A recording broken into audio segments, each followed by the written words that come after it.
Morning बेटा। मैं 2 दिन अभी फार्मूले की क्लास नहीं बना पाया, किसी कारण से। अभी त्यौहार था इसलिए छुट्टी हो गई थी।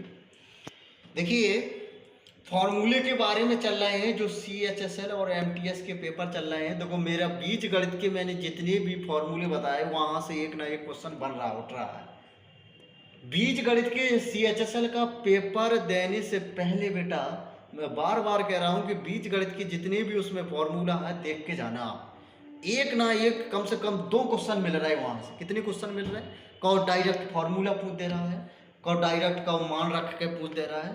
तो एक ना एक क्वेश्चन मिल रहा है। देखिए, आज हम करेंगे मेंसुरेशन का पार्ट नंबर 2, 2 डायमेंशनल मेंसुरेशन का पार्ट नंबर 2। देखिए, इसी प्रकार का मैं आकाश कुमार बेटा, मेरा नाम है आकाश कुमार और मैं मैथमेटिक्स पढ़ाता हूँ। अर्थमेटिक भी अभी स्टार्ट करने वाला हूँ। कल या परसों से अर्थमेटिक स्टार्ट हो जाएगा, एक वीडियो बनने लगेगा उस पर। तो आप अगर मेरे चैनल पर नए जुड़े हो तो सब्सक्राइब कर लें और लाइक करें बेटा। देखिए, सभी फॉर्मूला, ऐसा नहीं, एडवांस की जितने भी फॉर्मूला है सबके बारे में बताऊंगा। चलिए, पहला बातें कम काम ज़्यादा करते हैं। सम चतुर्भुज जिसे हम रोम्बस कहते हैं, समांतर चतुर्भुज जिसे पैरेललोग्राम कहते हैं, वृत्त। आज इन तीनों के बारे में समझना है हमें, फॉर्मूले के बारे में। देखिए, सम चतुर्भुज क्या होता है और समांतर चतुर्भुज क्या होता है और वृत्त क्या होता है। देखिए, पहला हम परिभाषा यहीं से समझा देते हैं। जैसे वर्ग होता है, वर्ग की चारों भुजाएं बराबर होती हैं। ये क्या लिखा है? सम। सम का मतलब चतुर्भुज, सम का मतलब चारों भुजाएं बराबर, सम का मतलब चारों भुजाएं बराबर, चतुर्भुज का मतलब सम चतुर्भुज, चारों भुजाएं बराबर। ये कंडीशन तो फिक्स हो गई। लेकिन आप कहो सर जी, वर्ग में भी चारों भुजाएं बराबर होती हैं, ये बात भी सत्य है। लेकिन अंतर कितना है? अंतर इस बात का है बेटा कि ये थोड़ा तिरछा बन जाता है, मतलब टेढ़ा बन जाता है, टेढ़ा हो जाता है। मतलब ये क्या है? ये इसको किसी व्यक्ति ने धक्का मारा यहां से, ये इस पर जोर लगाया तो वो क्या हो गया? तिरछा हो गया, इस तरीके से मुड़ गया। तो भुजाएं तो बदलती नहीं है भाई, भुजाएं जितनी हैं, जैसे ये चारों भुजाएं हैं तो क्या बराबर घटेंगी? क्या नहीं। लेकिन कोण जरूर घट जाते हैं। अगर ये कोण घटा तो बेटा ये कोण क्या हो जाता है? बढ़ जाता है। तो इस तरीके से जिस कोण में, अगर जिसमें चारों भुजाएं बराबर हों और बीच में दो संलग्न भुजाओं के बीच में 90 डिग्री का कोण ना हो तो वो कहलाएगा समचतुर्भुज कहलाएगा। चाहे 90 डिग्री से एक ही कम हो, चाहे 90 डिग्री से एक ज़्यादा हो, बीच में चारों, यानी कि जो 90 डिग्री का दो संलग्न भुजाओं के बीच में कभी 90 डिग्री का कोण नहीं होना चाहिए, वो कहलाता है समचतुर्भुज। अब ये देखिए, समांतर चतुर्भुज क्या होता है बेटा? आयत की आमने सामने की भुजा बराबर होती हैं। आपको ये भी क्लियर पता है सर जी? भाई, आयत की बेटा क्या होती है? आमने सामने की भुजाएं बराबर होती हैं। इसी को उनने क्या किया? इसको ऐसा तिरछा खींच दिया, इसी को, आयत को क्या खींच दिया? इसी को धक्का लगाया किसी व्यक्ति ने, ये तिरछा बन गया। मतलब ये तिरछा होने के कारण ही समांतर चतुर्भुज बना। मतलब इसको, समांतर का मतलब दो सामने की भुजाएं समांतर, तो समांतर चतुर्भुज निकल के आ गया। अब यहां देखिए, वृत्त में क्या होता है? वृत्त में ये गोला वृत्त की आकार का होता है, ये पूरा वृत्त होता है, तो वही हमारा क्या होता है? वृत्त होता है। चलिए अब देखते हैं, पहला एक एक करके चलते हैं बेटा। पहला परिभाषा के बारे में जाना मैंने। अब देखिए, समचतुर्भुज क्या होता है। देखिए, सुनिए, अब पढ़ेंगे क्रम से बेटा, आराम से पढ़ेंगे, कोई दिक्कत नहीं है। फॉर्मूला को एक बार दिमाग में बिठा लीजिए। समचतुर्भुज जिसे हम रोम्बस कहते हैं, रोम्बस है। एक ना एक क्वेश्चन यहां से आ रहा है आपको। देखिए, रोम्बस कैसे करेंगे, पहला बनाना सीखिए। देखिए, सम का मतलब पहला वर्ग ही क्या है? वर्ग है। जैसे ये वर्ग को मैंने क्या कहा? थोड़ा तिरछा कर दिया इनने। भाई, इनने वर्ग की क्या कर दिया? तिरछा। वर्ग की जैसे चारों भुजाएं बराबर होती हैं, तो इसमें भी चारों भुजाएं क्या हैं, बराबर हैं। अब देखिए थोड़ा ये वर्ग की तरह नहीं बन रहा है, ये तिरछा ऐसा कर दिए, वर्ग की तरह बन गया। अगर ये भुजा L तो ये भी भुजा L, और ये भी भुजा L, ये भी भुजा L। भाई देखो इसमें भी भुजा अगर ए होती थी, ये भी भुजा ये भी भुजा ये भी भुजा ये, लेकिन इसको इनने क्या कर दिया, थोड़ा धक्का लगा के तिरछा कर दिया। मतलब अब इनके 90 डिग्री के बीच में कोण नहीं रहे। इसे हम विकर्ण खींच दें, D1 विकर्ण दे दें, इसे हम क्या दे दें, D2 विकर्ण। अब देखिए क्षेत्रफल कैसे निकलता है बेटा, अब निकालते हैं यहाँ पर। पहला फॉर्मूला आता है समचतुर्भुज का क्षेत्रफल कैसे होगा, देखिए एरिया 1/2, देखिए D1 इंटू D2। अब यहां ध्यान देना, इसको कैसे याद कराएं। अगर दो विकर्णों की वैल्यू दे दी, एक विकर्ण ये दे दी और एक विकर्ण ये दे दी, और क्षेत्रफल पूछ दे आपको, तो दोनों विकर्णों का गुणा करके आधा कर देना है, तो वो क्या हो जाएगा, समचतुर्भुज का क्षेत्रफल हो जाएगा। दोनों का गुणा करके क्या कर देना, आधा। दूसरा फॉर्मूला देखिए, समचतुर्भुज का परिमाप निकालिए बेटा, कैसे निकलेगा, समचतुर्भुज का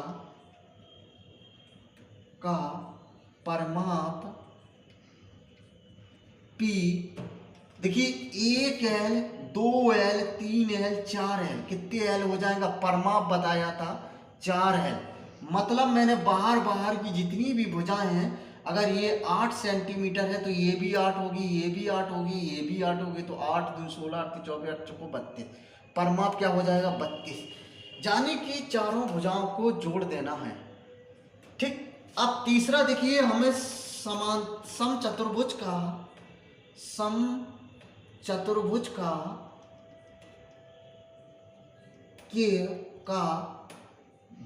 समचतुर्भुज की भुजा की लंबाई निकालना हो, भुजा की लंबाई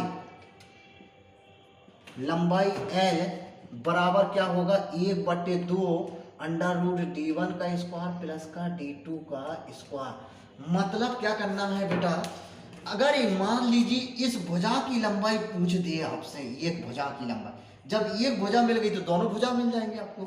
लेकिन विकर्ण की वैल्यू दे दी, कहे कि भुजा की लंबाई बताइए, तो आपको क्या करना है, D1 का स्क्वायर कर देना है पहला, और प्लस में D2 का स्क्वायर, दोनों विकर्णों का स्क्वायर करके जोड़कर और वर्गमूल से बाहर निकाल देना है और आधा कर देना है, तो क्या हो जाएगा, यानी कि समचतुर्भुज की भुजा की लंबाई निकल के आ जाएगी आपके पास। इस तरीके से देखिए समझ में आ गए होंगे तीनों फॉर्मूले बेटा। देखिए भुजा की लंबाई कहाँ से मिलेगी, विकर्णों के सहारे, यानी कि दोनों विकर्णों का स्क्वायर करके दोनों को जोड़कर वर्गमूल निकालना। अगर विकर्ण दिए हैं, मतलब विकर्ण से दो चीजें मिल सकती हैं, कौन कौन सा, देखिए इसी से क्षेत्रफल मिल जाएगा, इसी से भुजा की लंबाई मिल जाएगी, और इसी से परिमाप भी मिल जाएगा। इस तरीके से हम निकाल सकते हैं 4 प्रकार से। चलिए बेटा देखिए समचतुर्भुज हो गया आपका।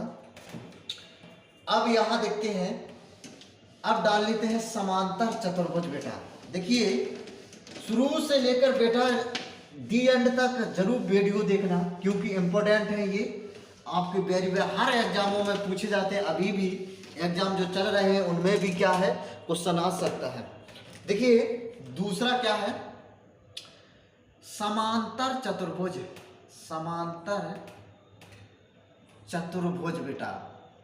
देखिए शुरू से लेकर दी एंड तक देखना बेटा, भूलना ना। इसको हम कहते हैं पैरेललोग्राम।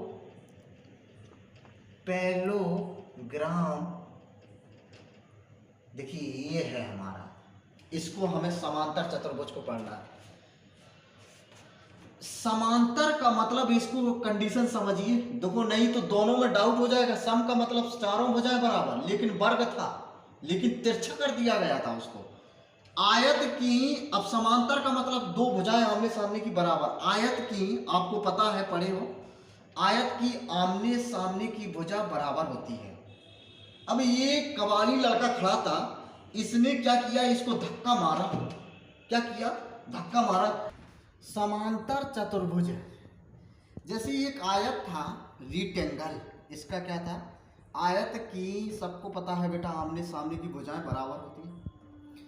एक लड़का यहाँ पर आया, इस बंदा ने क्या किया, इसको धक्का मारा जोर लगा के, तो ये हुमसा तो नहीं लेकिन तिरछा हो गया। ये कैसे हो गया तिरछा, इसने धक्का मारा तो थोड़ा ऐसा तिरछा हो गया।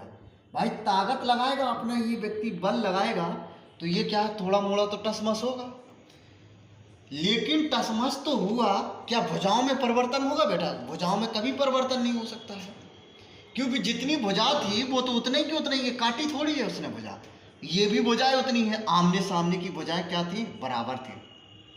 अच्छा, इनका एक ये यहाँ से हाइट निकल के आ गई, हम नाम दे दें एच। मान लीजिए इसका हम दे दें एल लंबाई, इसको हमने अगर लंबाई दिया एल, इस भुजा को हमने क्या दिया लंबाई एल, तो ये भी भुजा कितनी रहेगी एल। क्यों?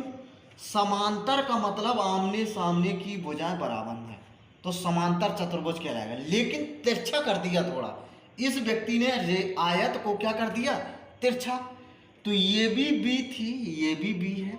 क्यों? भुजाएं काटी थोड़ी है बेटा, उसने धक्का मारा है, मतलब आयत में धक्का मारा तो तिरछा हो गया। तो अब देखिए हमें कैसे निकालें, समांतर पहले निकालें, समांतर चतुर्भुज का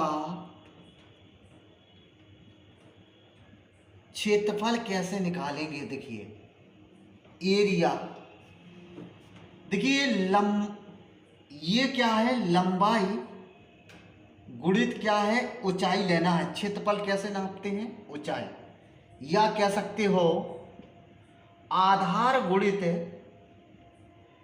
हिंदी में कह सकते हैं ऊंचाई, आधार गुणित क्या कह सकते हैं ऊंचाई। समांतर चतुर्भुज का क्षेत्रफल कोई पूछे तो लंबाई गुणित क्या कह देना ऊंचाई। बस आयत का नकल बताना है इसमें, उसी प्रकार जो समचतुर्भुज होता है वर्ग का नकल बताना है, समचतुर्भुज निकल जाता है। तो ये देखिए पहला हो गया। अब इसमें देखिए परिमाप क्या होगा, दूसरा समांतर चतुर्भुज का परिमाप, पी, देखिए एक एल कितना एल हो जाएगा 2l हो जाएगा, प्लस एक बी कितना बी हो जाएगा 2b हो जाएगा, दो कॉमन ले लीजिए तो क्या आ जाएगा l प्लस बी आ जाएगा, ये निकल परिमाप। इसी प्रकार के ये फॉर्मूले थे समांतर चतुर्भुज। देखिए वो आता सम चतुर्भुज, ये क्या है समांतर चतुर्भुज। अब यहाँ देखिए थोड़ा एक नोट और रह गया है अपना, कौन सा कह सकते हैं नोट एक, देखिए समझना बेटा, अगर हम वर्ग है मान लीजिए, ये पॉइंट जानना है बस, जरूरी है, लिख के आता है, वर्ग की मध्य की चारों भुजाएं को मिलाया जाए तो क्या मिलेगा हमें, वर्ग है, वर्ग की मध्य की चारों भुजाओं को मिलाया जाएगा तो वर्ग ही प्राप्त होगा, अंदर क्या प्राप्त होगा वर्ग ही प्राप्त होगा। अब देखिए ये इसी वर्ग को उसने क्या किया समांतर चतुर्भुज बनाया। देखिए समांतर सम चतुर्भुज कैसे बना दिया उसने, वर्ग को तिरछा कर दिया थोड़ा, तो इसने धक्का मारा था, मैंने कहा था व्यक्ति ने ये तिरछा हो गया धक्का मारा, तो इसकी मध्य की बिंदुओं को मिलाया जाए तो क्या प्राप्त होगा, इसमें भी क्या प्राप्त होगा वर्ग ही प्राप्त होगा। मतलब यहाँ पर वर्ग की मध्य की चारों भुजाओं को मिलाया जाए तो क्या मिलेगा, अंदर एक वर्ग प्राप्त होगा। सम चतुर्भुज भी तिरछा कर दीजिए तो भी क्या परिवर्तन होगा, आप अपने मन से दिमाग लगाइए, थोड़ा तिरछा हो जाएगा ना कि चेंज हो जाएगा। अब मध्य बिंदु को मिलाना है तो क्या होगा, तिरछा वर्ग हो जाएगा, बस क्या मिलेगा वर्ग ही मिलेगा। अब ये कंडीशन में देख लीजिए, जैसे आयत के अंदर अपन मध्य बिंदुओं को मिलाया जाए तो कौन सा चतुर्भुज मिलेगा, सम चतुर्भुज मिलेगा। इसमें कौन सा मिलेगा, सम चतुर्भुज, यानी कि हम कह सकते हैं सम चतुर्भुज भुज मिलेगा हमको। कौन सा मिलेगा? अंदर जो आयत के अंदर अगर मध्य बिंदुओं को मिलाओगे तो समचतुर्भुज मिलेगा, जिसकी चारों भुजाएं बराबर होती हैं, जो तिरछा मिलेगा। अगर समांतर चतुर्भुज मतलब तिरछा मिला हो गया, तो तिरछा का मतलब समांतर चतुर्भुज ही मिलेगा। देखिए कैसे मिलाएं हम, थोड़ा तिरछा करें, इस तरीके से हमने तिरछा किया। अब ये देखो मिलाओ इनको, मध्य बिंदुओं को, देखिए ये क्या मिलेगा आपको? समांतर चतुर्भुज के अंदर समांतर चतुर्भुज ही प्राप्त होगा। कौन सा चतुर्भुज प्राप्त होगा? समांतर चतुर्भुज ही प्राप्त होगा। देखिए आपको कॉमन सेंस है भाई, वर्ग के अंदर वर्ग की भुजाओं के मध्य बिंदुओं को मिलाओगे वर्ग ही मिलेगा। सम चतुर्भुज के अंदर अगर मिलाओगे तो वर्ग मिलेगा आपको। अगर आयत के अंदर हमें मध्य बिंदुओं को मिलाओगे तो सम चतुर्भुज मिलेगा। कौन सा? सम चतुर्भुज। अगर समांतर चतुर्भुज के अंदर हम मिलाएंगे मध्य बिंदुओं को तो कौन सा मिलेगा? समांतर चतुर्भुज के अंदर मिलाएंगे तो समांतर चतुर्भुज ही मिलेगा।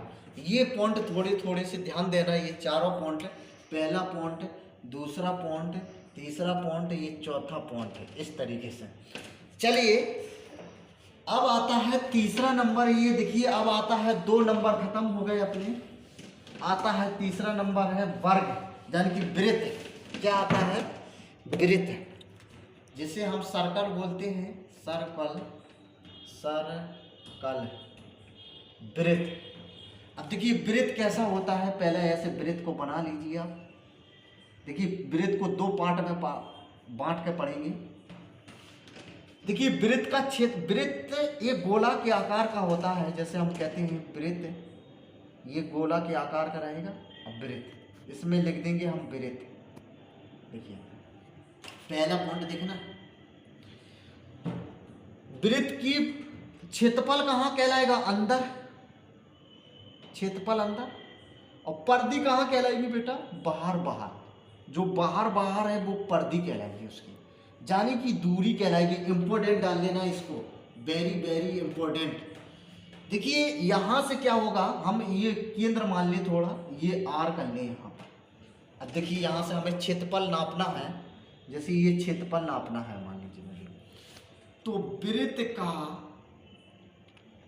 का क्षेत्रफल, एरिया, देखिए ये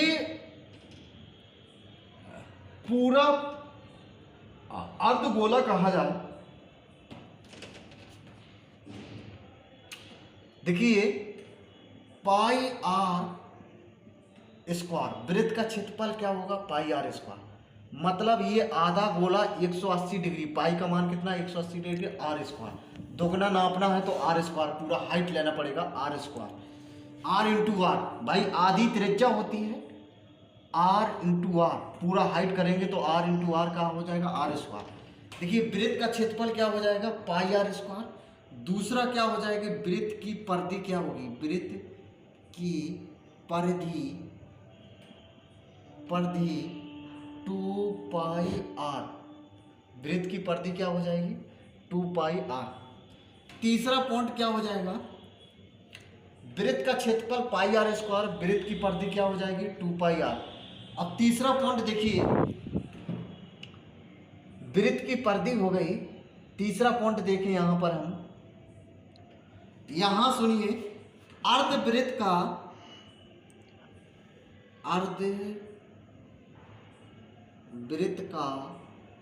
क्षेत्रफल, एरिया क्या होगा? पाई आर स्क्वायर बटे 2। अर्धवृत्त का क्षेत्रफल क्या होगा? यानी कि पूरे वृत्त का क्षेत्रफल का आधा कर देना, पाई आर स्क्वायर बटे 2, आधा। अब चौथा क्या होगा? देखिए हमें निकालें अर्धवृत्त का परिमाप। अब देखिए यहाँ थोड़ा बांटना पड़ेगा। अर्धवृत्त का क्षेत्रफल क्या? पूरा वृत्त का क्षेत्रफल निकाल लेंगे तो उसका हम क्या कर देंगे? इसका आधा कर दीजिए तो क्या हो जाएगा? अर्धवृत्त का क्षेत्रफल। अब देखिए परिमाप निकालना है मुझे। ये वृत्त बनाया मैंने, ये मध्य से काट दिया मैंने, इसको मिटा दिया, अर्धवृत्त का परिमाप। अब देखिए आगे तो आधा करना पड़ेगा वृत्त का, अर्धवृत्त का अर्धवृत्त का परिमाप समझना बेटा। देखिए वृत्त का परिमाप कितना है 2 पाई आर, तो 2 पाई आर का पहला तो आधा करो, ये नप गया, आधा परिमाप नप चुका अपना, ये बाहर बाहर का 2 पाई आर का आधा कर दिया। लेकिन ये मध्य बिंदु से ये भी तो परिमाप है इसका भैया, ये भी तो त्रिज्या है आर, तो ये भी आर, कितनी आर, आर कितनी हो जाएगी 2 आर हो जाएगी, यानी कि 2 आर, ये 2 से 2 कैंसिल, तो पाई आर प्लस का 2 आर, आर कॉमन ले लीजिए यहाँ से, तो पाई प्लस का 2 कह सकते हो, क्या हो जाएगा आर पाई प्लस का 2, यानी कि वृत्त अर्धवृत्त का परिमाप क्या होगा आर पाई प्लस 2। इसको ध्यान देना, क्योंकि ये परिधि तो मतलब चारों तरफ की परिधि नापी थी हमने, ये आधी हो गई तो ये वाली परिधि नप गई, लेकिन ये तो छूट गई थी अपनी ना, तो आर आर कितनी हो जाएगी 2 आर, तो आर कॉमन ले लेंगे पाई प्लस का 2। अगर कोई पूछे कि वृत्त की परिधि क्या होता है तो आर कोष्टक लगा के पाई प्लस का 2 बता देना है। चलिए देखिए अब सेकंड आता है एक और इम्पोर्टेंट, ये केंद्र है, ये ओ मान लीजिए मेरा, ये ए बिंदु दे दिया, ये बी दे दिया, और इसको मैंने दे दिया थीटा। देखिए चाप, ये चाप बोलते हैं बेटा, चाप। अच्छा मुझे ये क्षेत्रफल चाहिए, मान लीजिए क्षेत्रफल, तो कैसे निकालें हम इसका क्षेत्रफल निकालना है। चाप ए ओ बी का क्षेत्रफल, चाप ए और बी का क्षेत्रफल एरिया, मतलब अब देखिए ये निकालना मुझे, ये क्षेत्रफल निकालना। आपको पूरे का क्षेत्रफल कितना होता है पाई आर स्क्वायर।